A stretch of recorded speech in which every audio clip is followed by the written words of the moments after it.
La matinale qui booste votre journée. Mesdames, Messieurs, bonjour, vous êtes sur One TV et c'est l'heure de votre émission La Matinale. Ce matin, ils nous côtoient, ce sont les fruits, mais connaissons-nous réellement leur importance pour le bien-être de l'organisme? On fera l'essentiel de ce parcours d'un instant à l'autre à travers l'instant du jour. On parlera, si possible, de la fin de la COP29 à Bakou. Si nos invités nous rejoignent sur ce plateau, mais avant de les retrouver pour évoquer tous ces sujets, on retrouve Baker, c'est plus parler, revue des titres.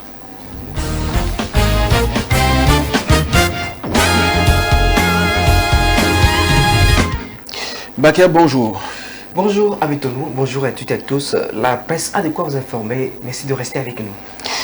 On ouvre donc cette revue par le Togo où des sujets liés à la réforme administrative mais également à la modernisation préoccupent les canards ce matin.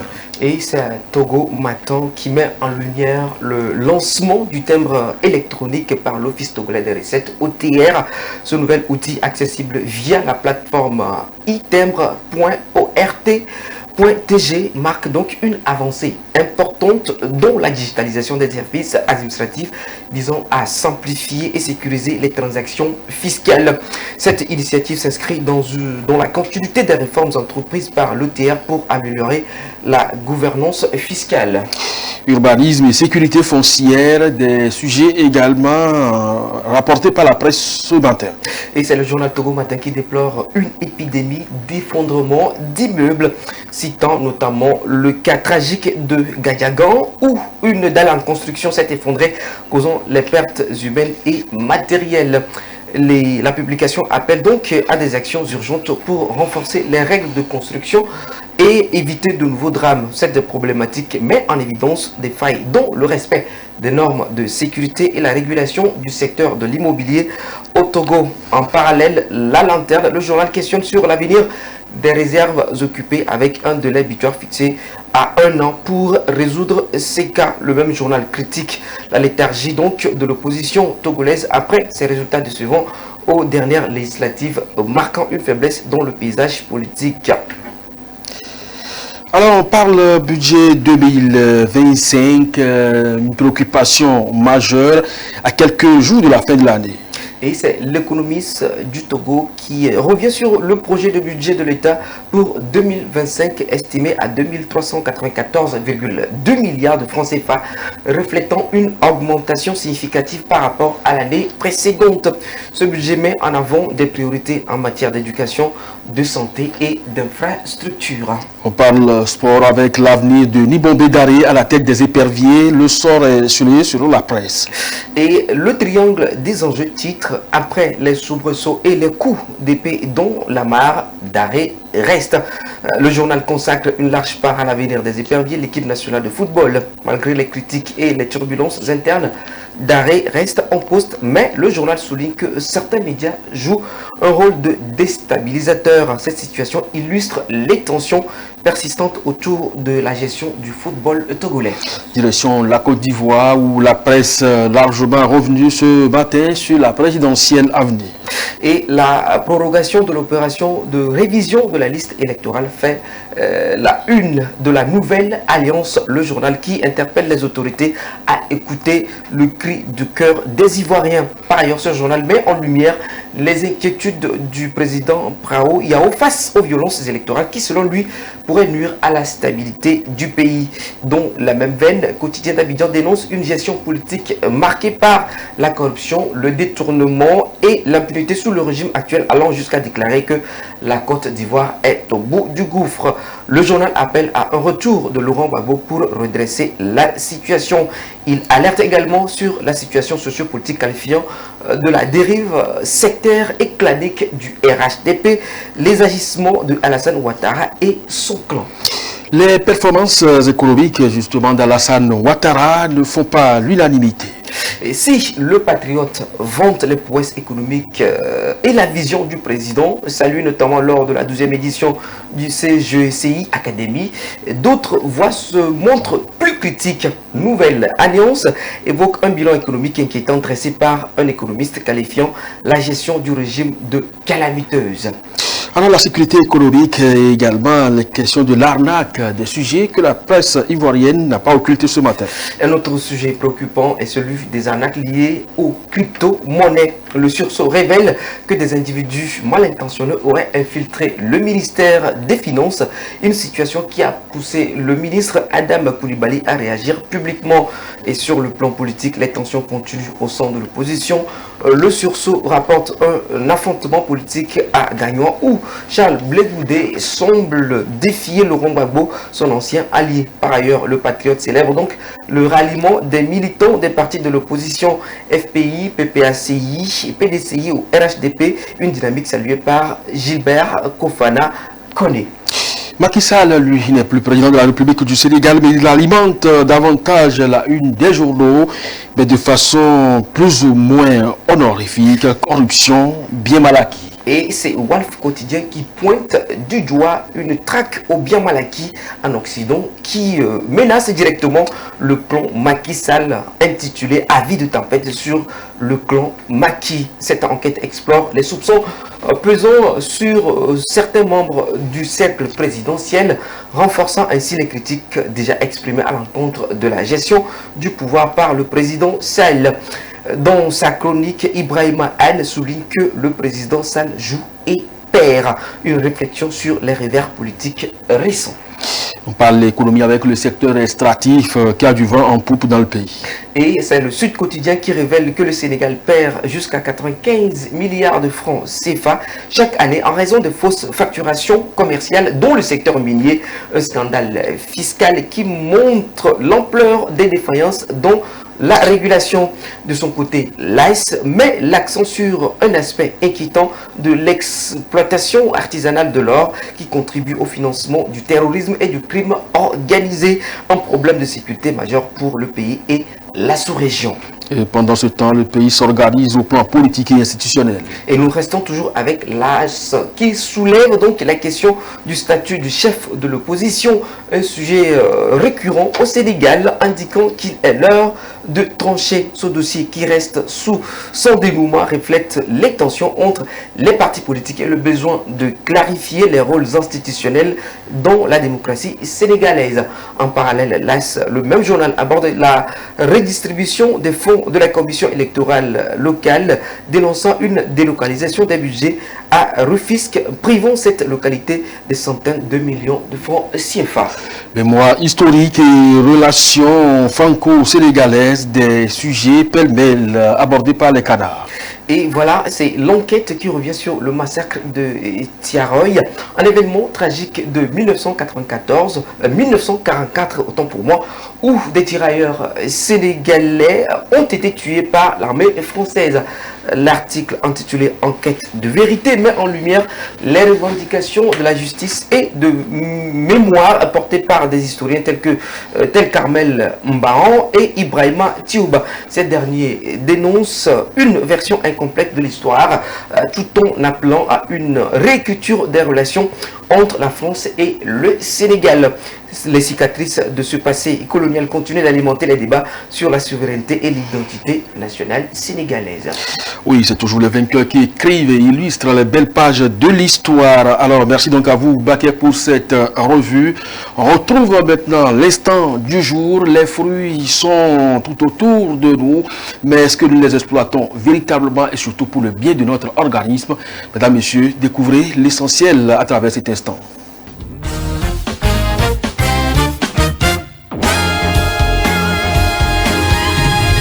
Quête de bien-être, nous cherchons souvent des solutions simples et naturelles pour rester en forme. Pourtant, un trésor à portée de main est parfois sous-estimé. Les fruits, riches en nutriments essentiels, ils sont des alliés incontournables pour notre santé et notre vitalité. Véritables concentrés de vitamines, de minéraux et d'antioxydants, les fruits jouent un rôle clé dans le renforcement de notre système immunitaire et la prévention de certaines maladies. Prenons les agrumes par exemple. Riche en vitamine C, il booste notre énergie et favorise la cicatrisation. Les bananes, quant à elles, idéales pour les sportifs grâce à leur force teneur en potassium qui soutient à la fois les muscles et le cœur. Et pour une touche d'exotisme, pensez à la mangue ou à l'ananas. Ces fruits regorgent d'enzymes naturelles qui facilitent la digestion tout en ajoutant une explosion de saveurs à nos repas.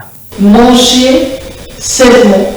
Sainement, c'est comment? Manger au moins 5 fruits et légumes par jour. Quand on dit légumes et fruits, les gens se donnent à des fruits. Bien sûr que c'est des fruits, c'est naturel. Mais tu ne peux pas t'asseoir et manger 10 bananes et manger 10 oranges. Vous serez diabétique. On a dit une portion, ça a dit une banane, une orange, en dehors des repas. Manger des fruits n'a jamais été aussi simple. Il est pourtant essentiel de les intégrer dans nos habitudes alimentaires, que ce soit au petit déjeuner, en collation ou en dessert, pour profiter pleinement de leurs nombreux bienfaits. Non seulement savoureux, les fruits sont aussi indispensables pour maintenir un équilibre alimentaire. Ils contribuent à une meilleure santé physique, mentale et émotionnelle. Alors, la prochaine fois que vous faites vos courses, pensez à remplir vos paniers de fruits. C'est un pas de plus vers une vie saine et pleine d'énergie. Et rappelez-vous, un fruit par jour éloigne le médecin pour toujours.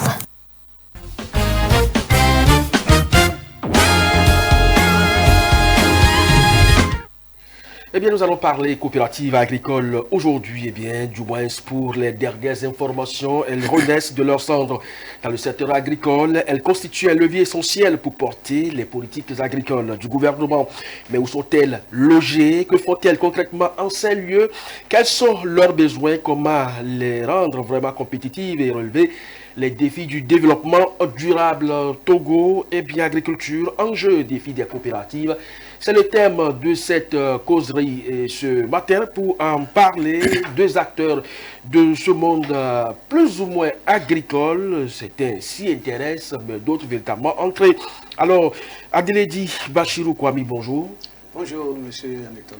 Alors, je rappelle que vous êtes ingénieur agronome, directeur de CFAIA Bracru, et bien Togo.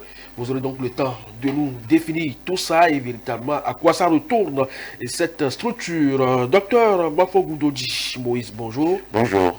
Je rappelle que c'est la deuxième fois que vous nous retrouvez sur ce plateau. Oui. Merci pour votre présence. Avec vous plaisir. êtes chercheur en sciences de gestion. Exact. Beaucoup de déclinaisons vont dans ce sens également. On ne va pas revenir sur cette présentation qui a pris pratiquement 2 ou 3 minutes la dernière fois. En tout cas, merci pour votre présence encore une fois sur ce plateau. Alors, M. Adeledi Bachirou, ingénieur agronome, vous êtes directeur donc de cette structure qui intervient dans le cadre de la formation des coopératives la plupart du temps. Alors, c'est quoi concrètement le CFAIA? Le CFAIA est un centre de formation agricole et rurale qui se définit comme un centre de formation et d'appui aux initiatives agricoles. Bracru Togo, c'est l'ONG qui a mis en place ce centre. C'est Brigade d'Action Rurale au Togo. Donc, nous travaillons avec les agriculteurs, et c'est depuis 1995. Et donc, de temps en temps, nous installons, c'est un centre nomade en quelque sorte. Et nous avons constaté après qu'il faut s'étendariser parce que les choses ont beaucoup changé.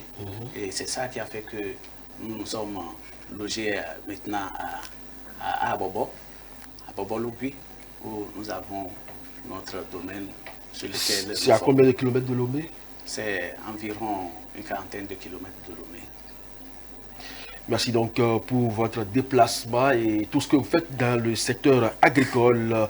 Alors, docteur Mafongu, comment se portent aujourd'hui les coopératives agricoles au Togo?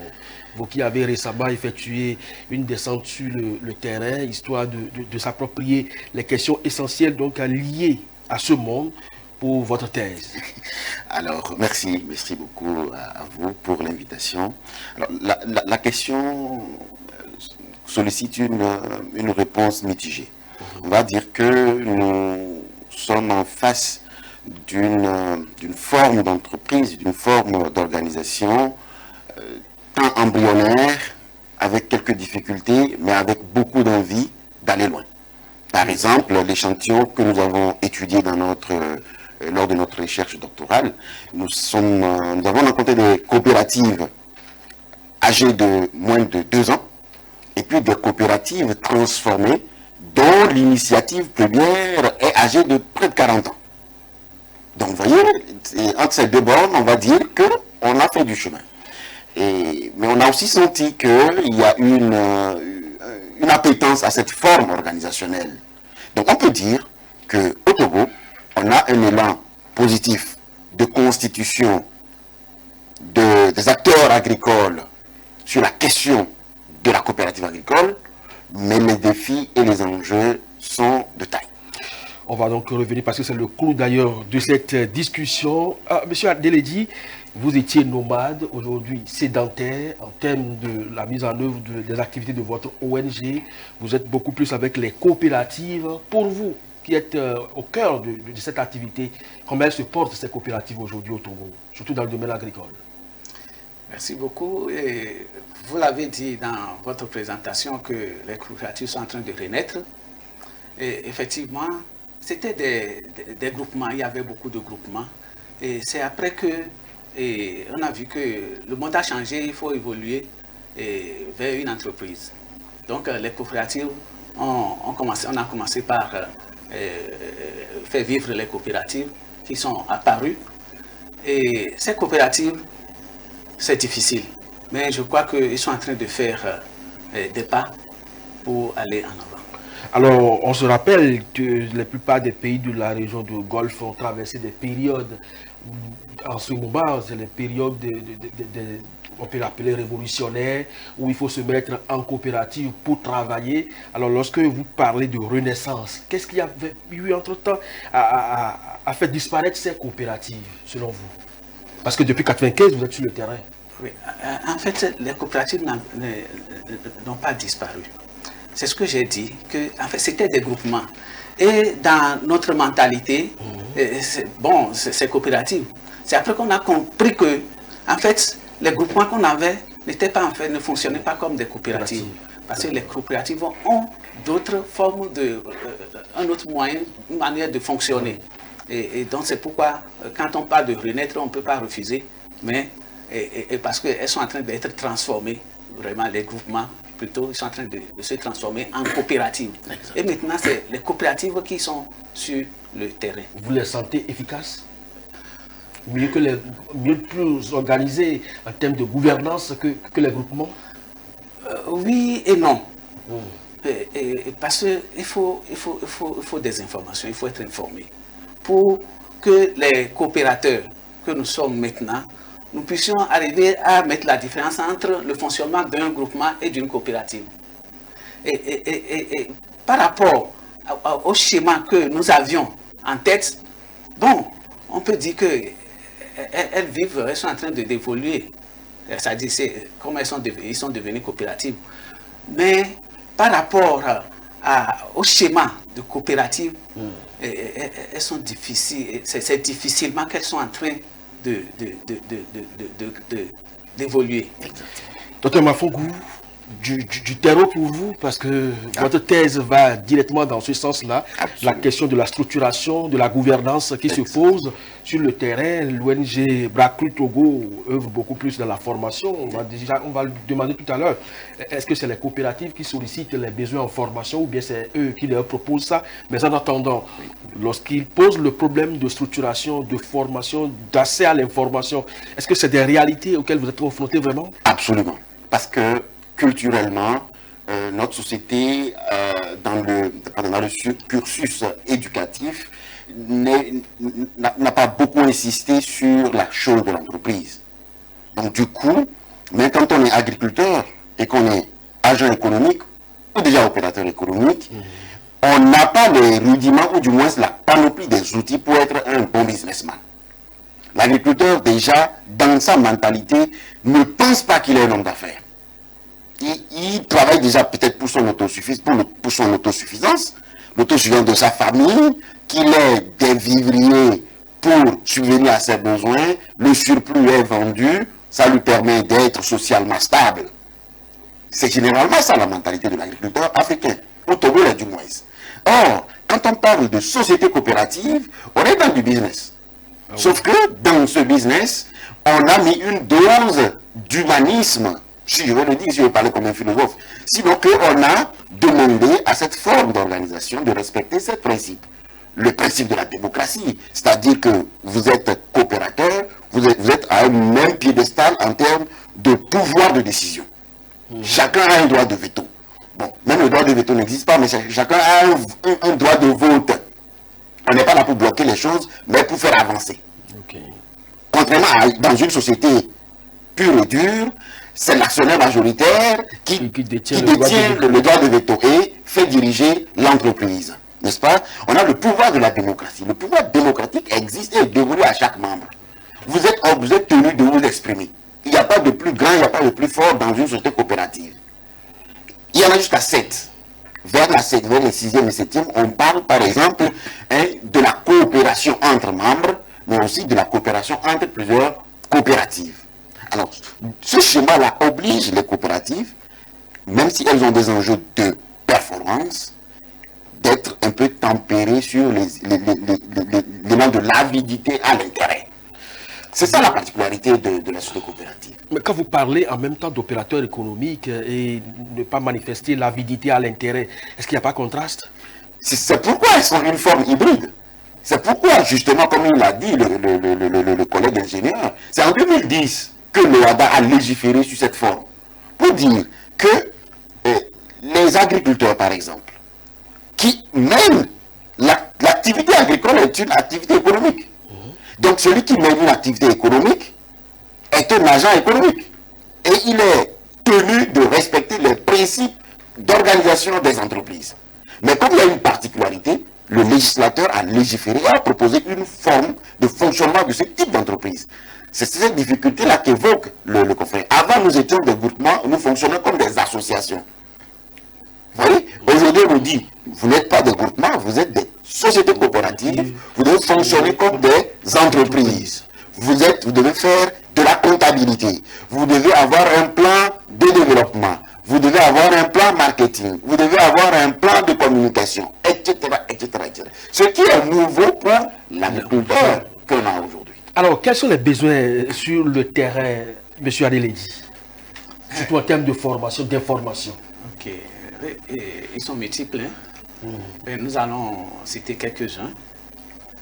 Et d'abord, les membres des coopératives ont besoin d'être éduqués, comme on l'avait dit, mais d'être formés aux principes coopératifs. Il faut qu'ils maîtrisent ça. Il faut qu'ils savent aussi que la coopérative, comme le collègue l'a dit, que c'est une entreprise, que ça doit obéir à une règle de fonctionnement. C'est très important. Lorsqu'on ne maîtrise pas comment gérer la coopérative, alors on ira à la faillite. C'est ce qui fait d'ailleurs que quelquefois, on assiste souvent au départ de certains membres parce que ce pourquoi ils sont là, ils n'arrivent pas à pouvoir la voir. Mais sur le terrain, de par vos formations, est-ce que c'est eux qui vous demandent, vous sollicitent sur des modules ou bien c'est vous qui leur proposez des modules de formation et lesquels vous proposez souvent? Souvent, ils nous veulent qu'on leur forme dans une compétence donnée. Si je prends par exemple la transformation agroalimentaire, dans un domaine précis, par exemple la transformation du gari, ils veulent savoir comment on peut transformer le manioc en gari, comment on peut transformer le manioc en attiéké. Il y a d'autres formes de produits qu'on leur propose, par exemple le gari amélioré, et ils demandent comment ils peuvent le faire pour pouvoir. Maintenant, on ne peut pas aller les former sur ça là, sans leur montrer comment on gère une activité générative de revenus. On ne peut pas aller leur montrer cela sans les former sur la manière dont ils vont gérer leur entreprise.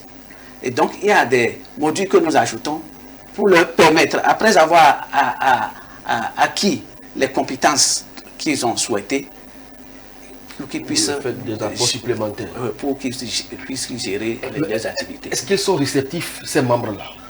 Oui, ils sont réceptifs, très enthousiastes parce que beaucoup par exemple, par rapport à la gestion, ils n'ont pas cette maîtrise-là. Ils ne connaissent rien de ça.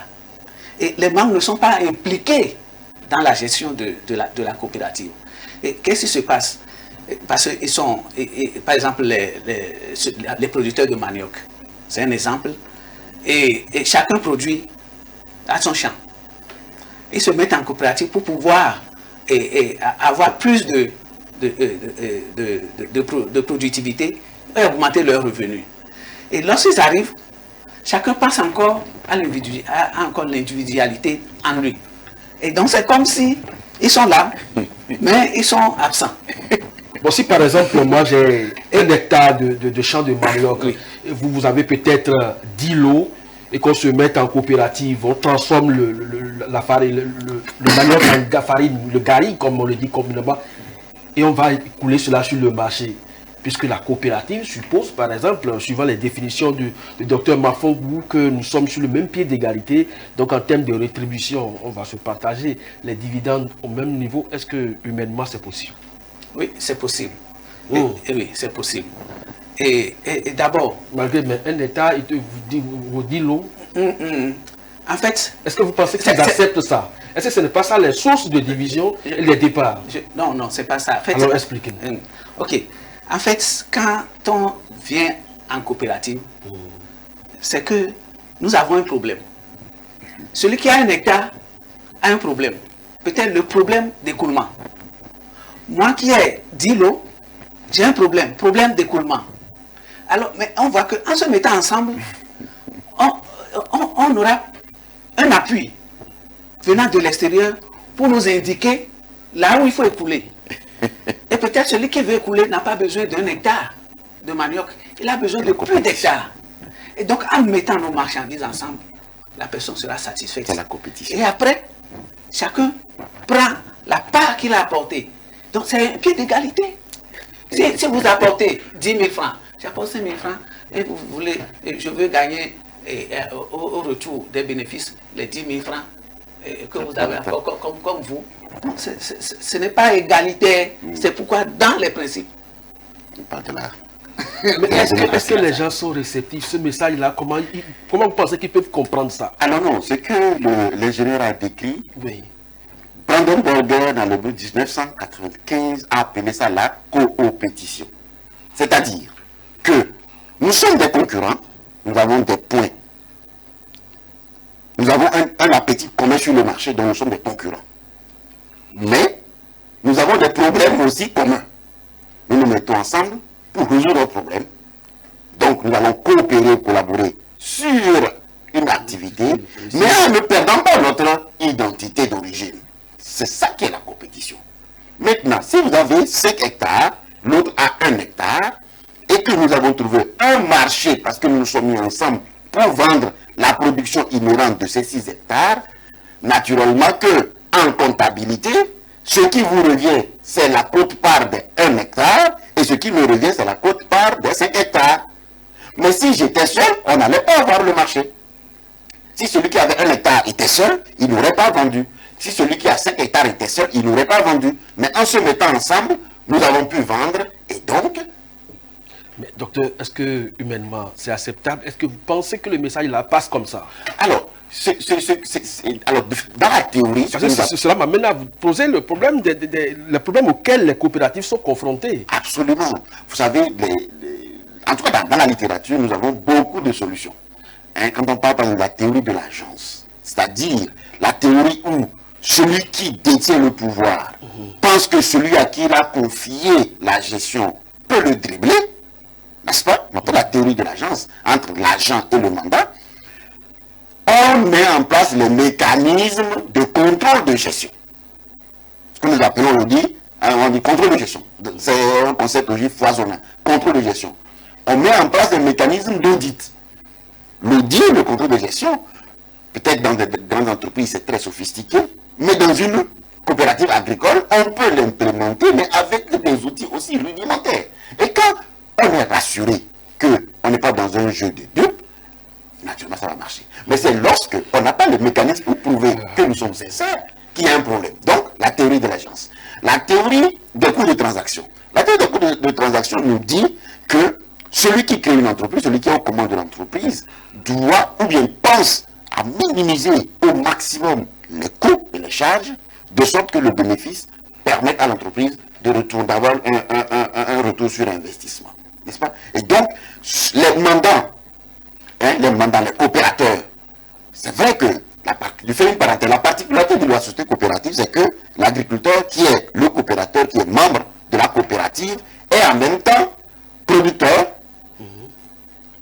chargé de la transformation, chargé des achats, chargé de la vente, chargé de X et de Y, chacun a priori. Mais quand ils se mettent ensemble, la coopérative les oblige à fonctionner sur la base des métiers du management, ce qu'on appelle les fonctions, le marketing, les achats, l'achat, la transformation, etc., etc. Donc en ce moment, vous voyez que chacun a un rôle spécifique avec ses droits de coopérateur, et à la fin, la structure fonctionne de sorte que, en tant que moi, si je suis chargé des achats, je m'occupe des engrais, je m'occupe des fertilisants, tout ce qui est achat, c'est moi qui m'occupe de ça.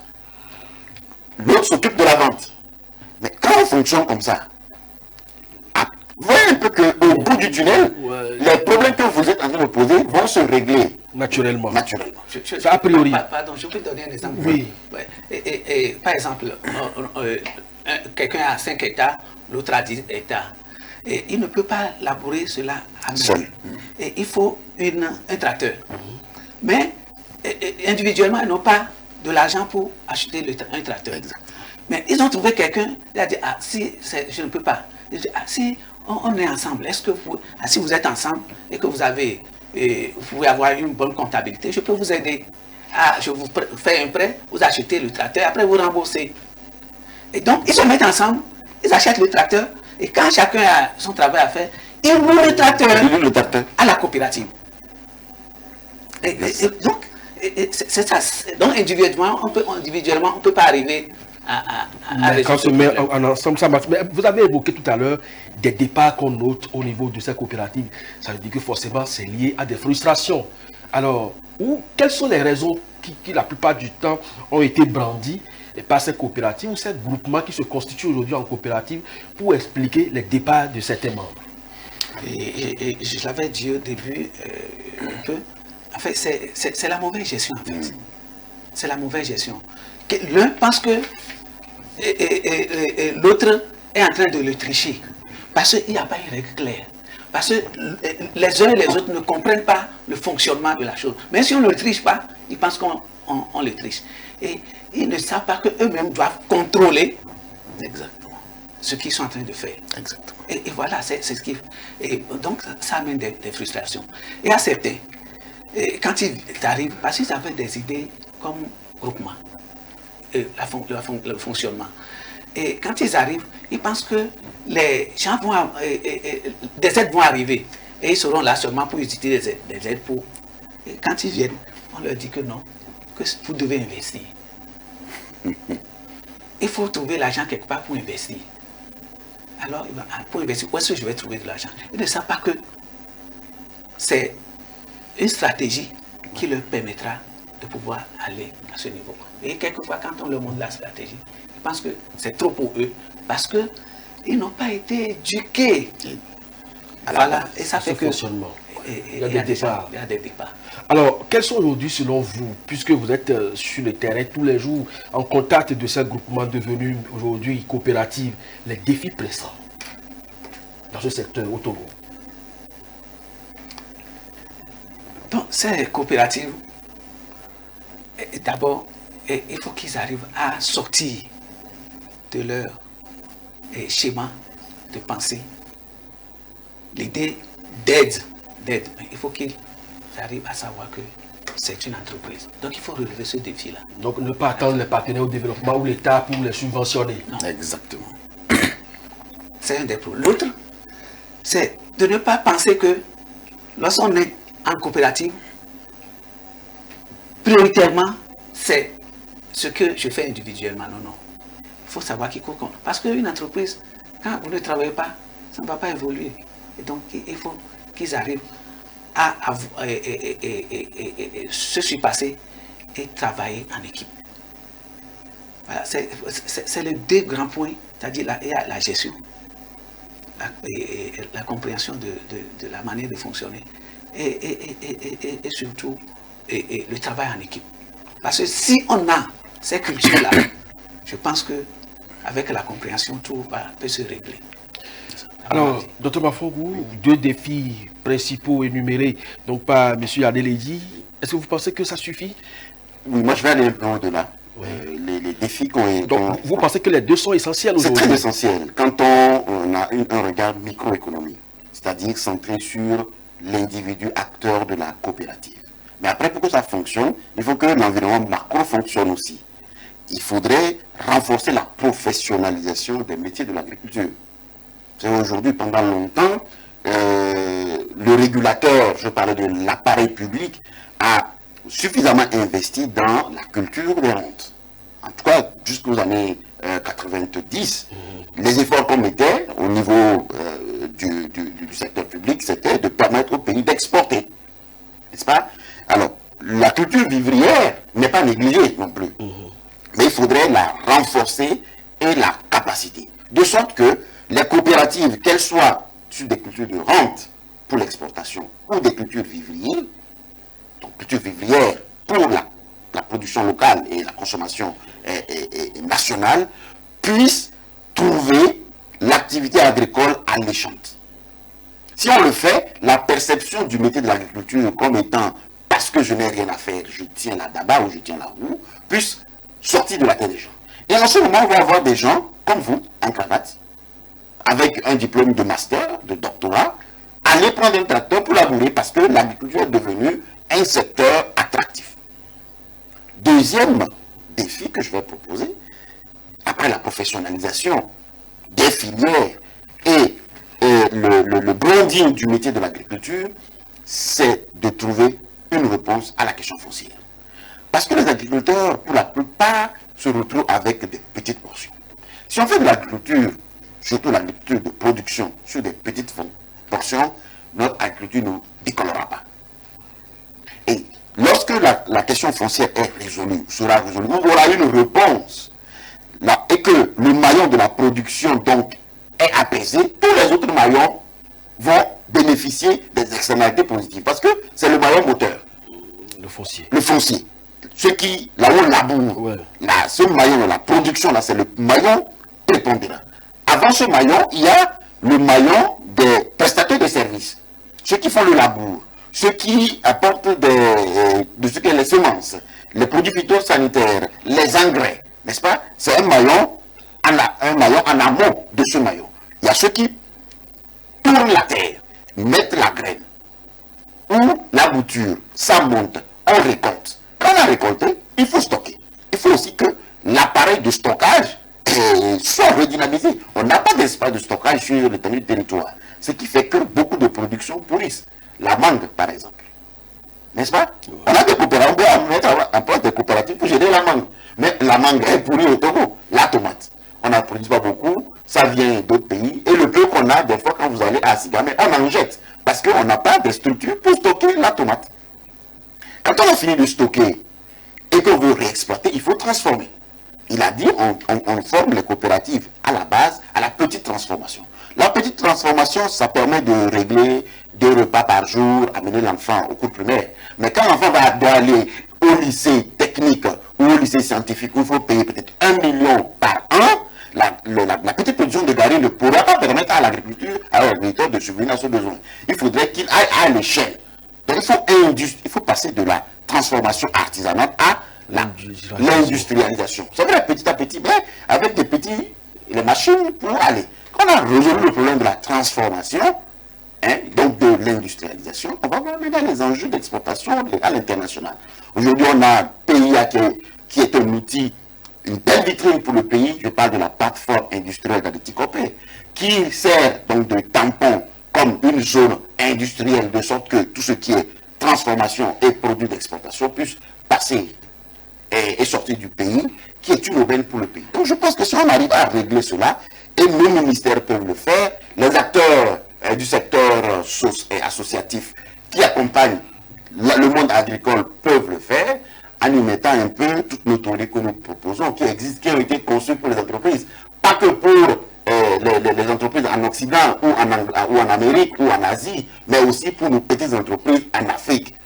Nos petites entreprises au Togo, si on met en place des mécanismes pour que nous soyons autonomes et professionnels, je crois que nous irons tous faire l'agriculture.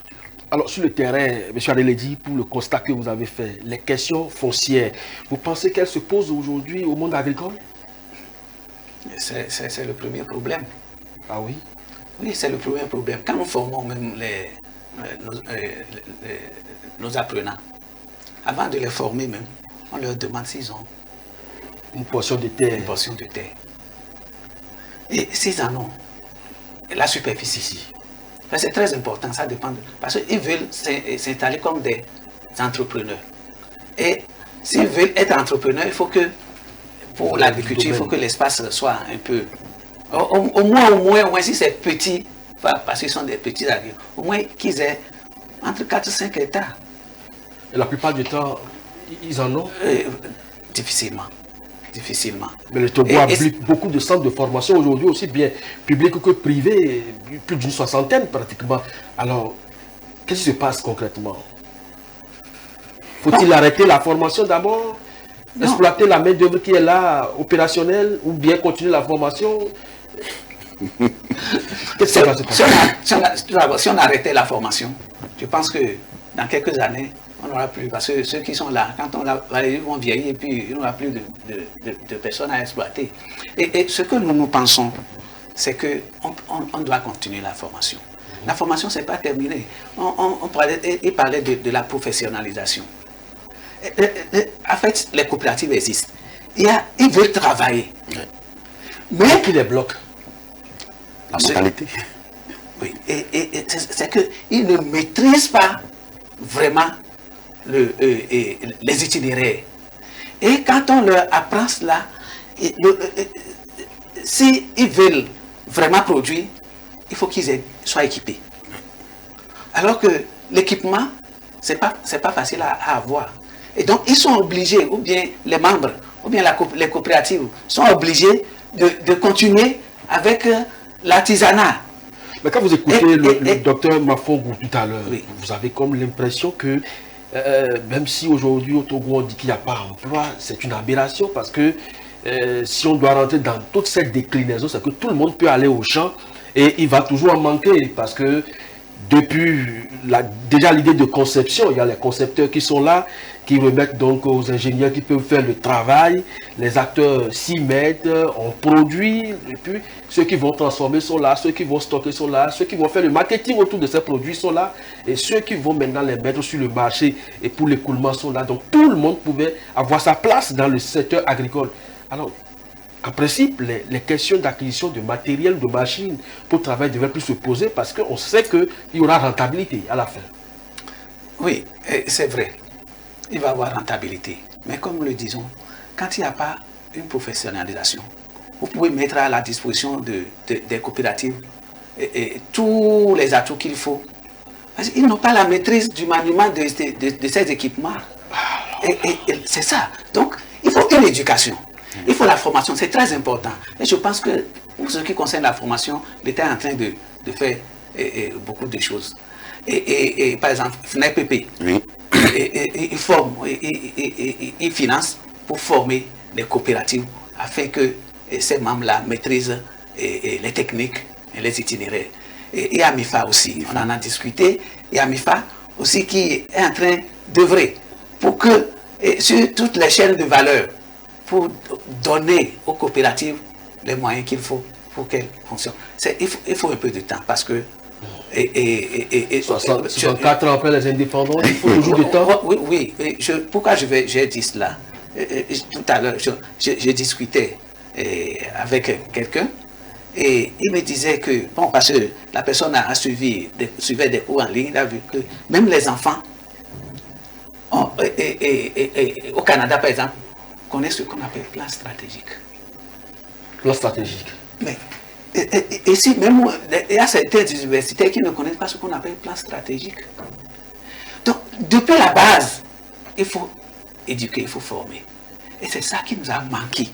Et ce n'est pas la faute, bon, avant ce n'était pas la faute à nos dirigeants. Et c'est maintenant que nous tous nous sommes en train de comprendre que on se formait, on s'éduquait sur une base qui n'était pas aussi solide. Et maintenant, comme on comprend, je crois que les gouvernants vont faire un effort pour intégrer ces choses-là. On l'a compris quand? Bon, il a parlé de 2010, j'espère qu'à partir de 2010, là, nous avons vraiment compris qu'avec les coopératives, et puis... Très bon repère. Vous savez qu'à One TV, on est très subtil. Hein?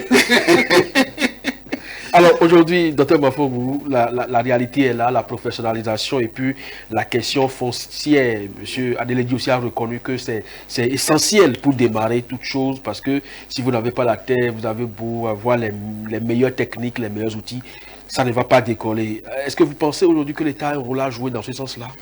Oui, je pense que l'État a un rôle et l'État fait un effort, il faut le reconnaître. Parce que moi j'ai lu le plan national de développement stratégique du Togo 2018-2022.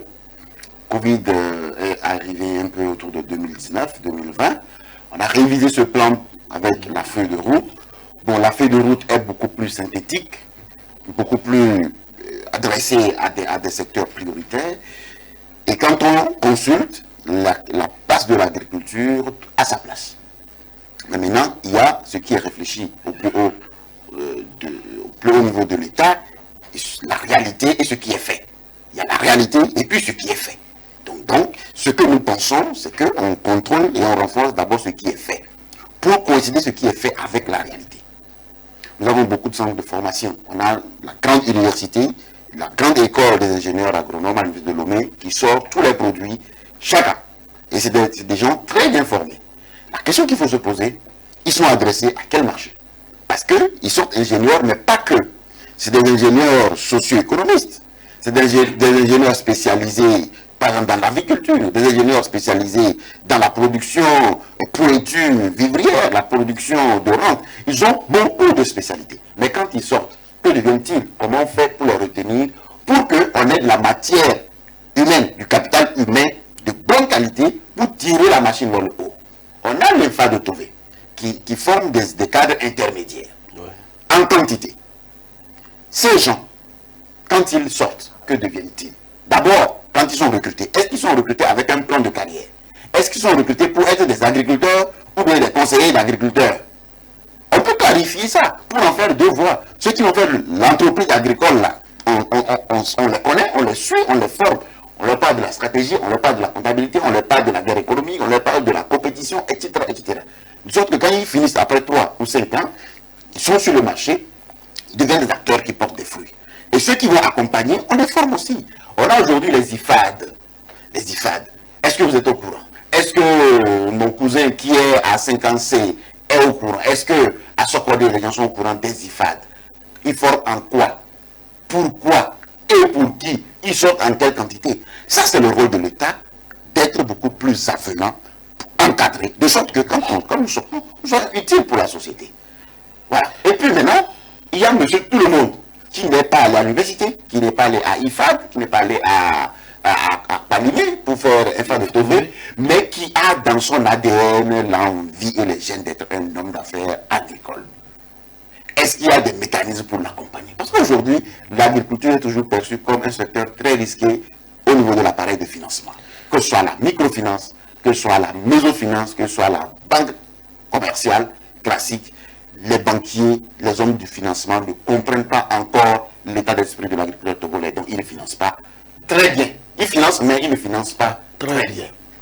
Alors, M. Adeledi, aujourd'hui, si l'État vient dans votre zone, estime pour des besoins d'utilité publique l'expropriation d'un certain nombre d'espaces en termes d'État pour que les entrepreneurs agricoles puissent s'installer en termes de coopératives, est-ce que vous n'allez pas soulever des branchages pour chasser les autorités?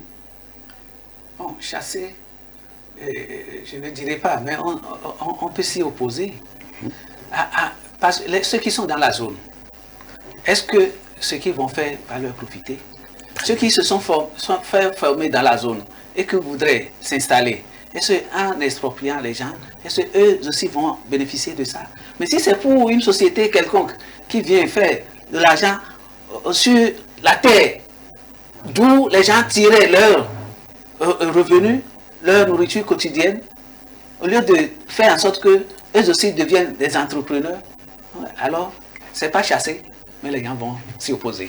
Mais, alors, je suis d'accord avec lui, mais moi j'aurais aimé que votre question soit plutôt, est-ce que nous serons d'accord que l'État, pour chaque région ou chaque préfecture, aménage de l'espace pour des ZAP, aujourd'hui on parle de ZAP, des agropoles, pour permettre aux acteurs agricoles de ces localités d'être plus compétitifs ou d'avoir de l'espace pour s'exprimer. Là, oui, nous allons plutôt applaudir. Mais ce que dit le collègue ingénieur, c'est que si un Chinois vient dire qu'il veut mettre en place une usine et qu'on vient chez nous à Dalavé pour nous exproprier, nous allons nous opposer. Ce n'est pas des expatriés, ce sont les nationaux qui vont venir s'installer. Et forcément, ce n'est pas les enfants formés de la localité qui seront dans ce secteur d'activité. Forcément, on peut quitter le sud parce qu'on a l'expérience, par exemple, pour exploiter dans le septentrion, dans la région Savane ou bien dans la région de Kara. Ça, nous allons applaudir. On peut aller s'installer. Ça, nous allons applaudir. Alors, si l'État le fait, vous allez accepter? Oui, nous allons accepter. Bon, je fais encore cette remarque. Nous allons accepter. Mais il faut, parce que les gens de la localité, ils doivent forcément profiter. Oui, parce que l'industrie ne peut pas être là sans que de petites activités génératrices de revenus ne soient développées autour. Oui, et donc ça doit profiter à tout le monde. Les femmes de cette localité pourront profiter et vendre ces activités, les articles qui vont sortir de ces industries-là. Absolument. Oui, oui. Mais ce que je voudrais dire, préciser. Parce que le problème de terre se pose là. Oui, oui. Ce que je voudrais préciser, il faut que ceux qui sont les locaux, qui ont la compétence, aussi trouvent le pas dans. Mais si c'est... Le droit de préférence. Oui, mais si on prend des gens d'une autre localité et puis on vient planter là-bas, bon, les gens ne comprendront jamais que... Absolument. Mais M. Bafoboulou, soyons quand même raisonnables. On a parlé de la question de formation, mais au-delà de la formation, il faut être qualifié. Parce que simplement, on se dit, j'ai été formé en agriculture, et bien il y a une industrie qui s'occupe aujourd'hui de la transformation, par exemple, du soja, ou même de la conservation de tomates, par exemple. Mais vous avez été formé à l'élevage, qui fait aussi partie de l'agriculture. Mais est-ce que vous devez être associé parce que vous êtes de la localité?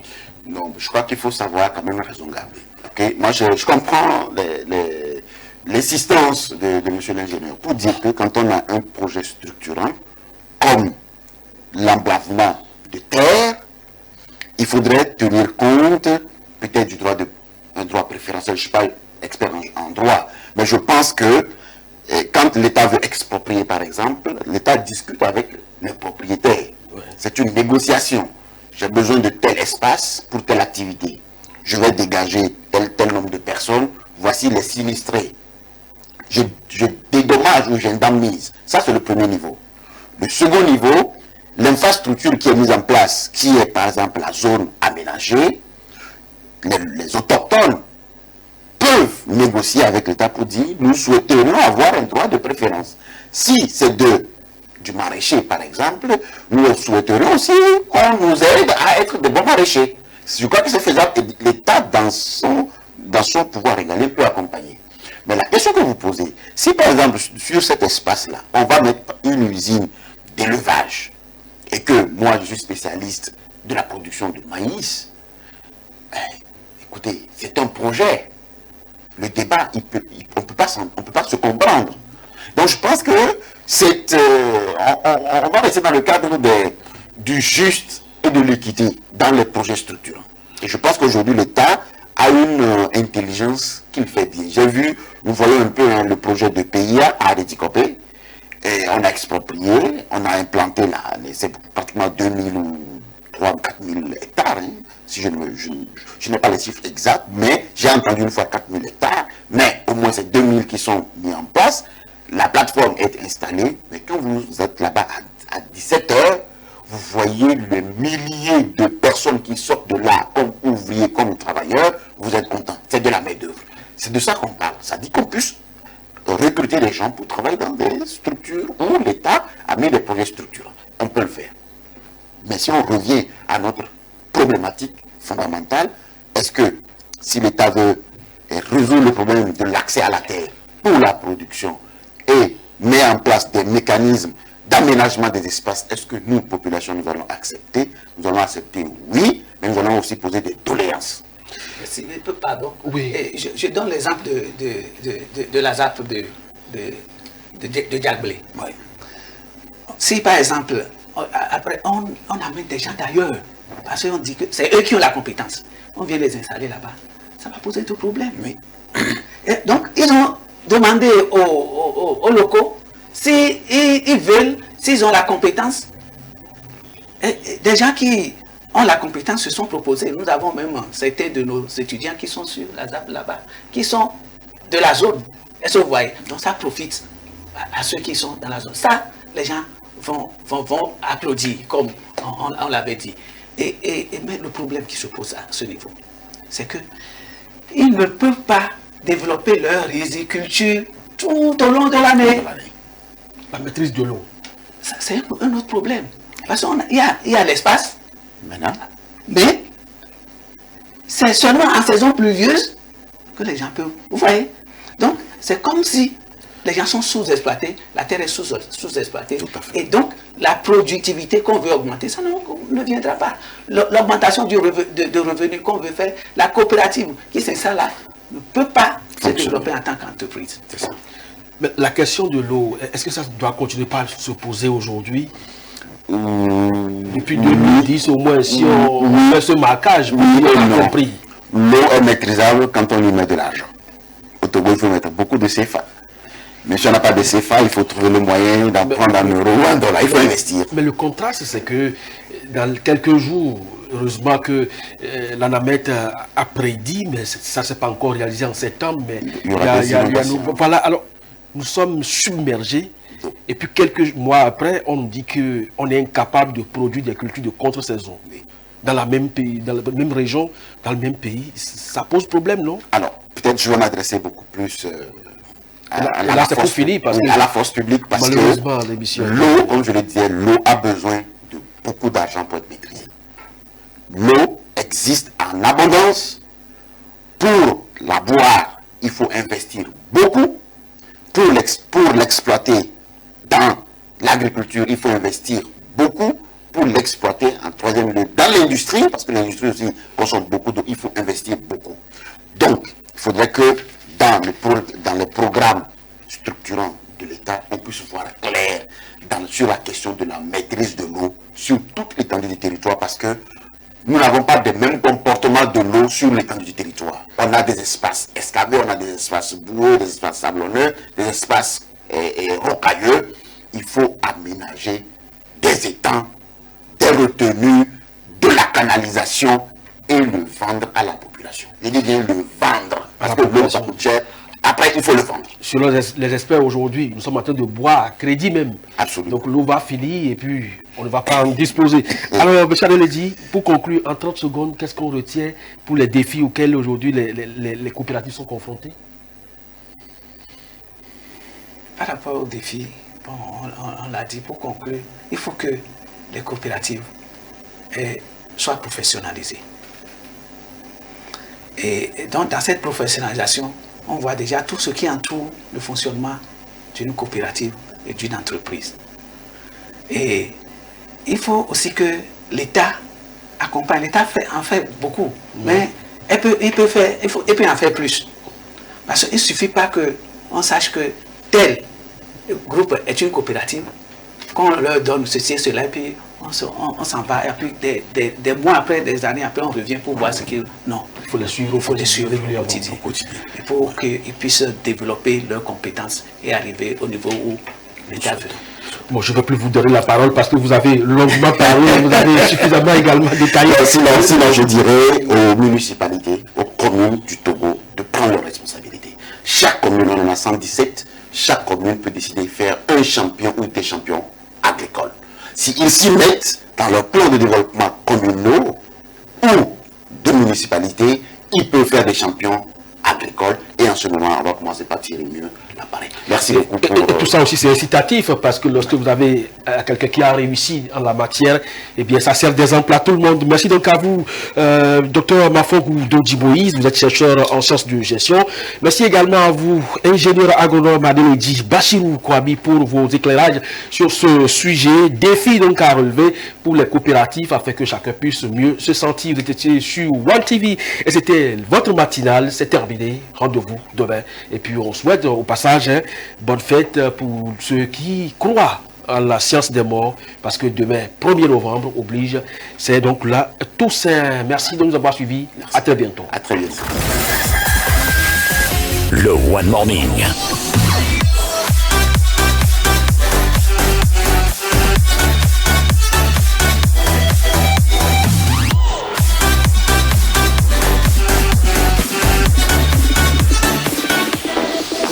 La matinale qui booste votre journée.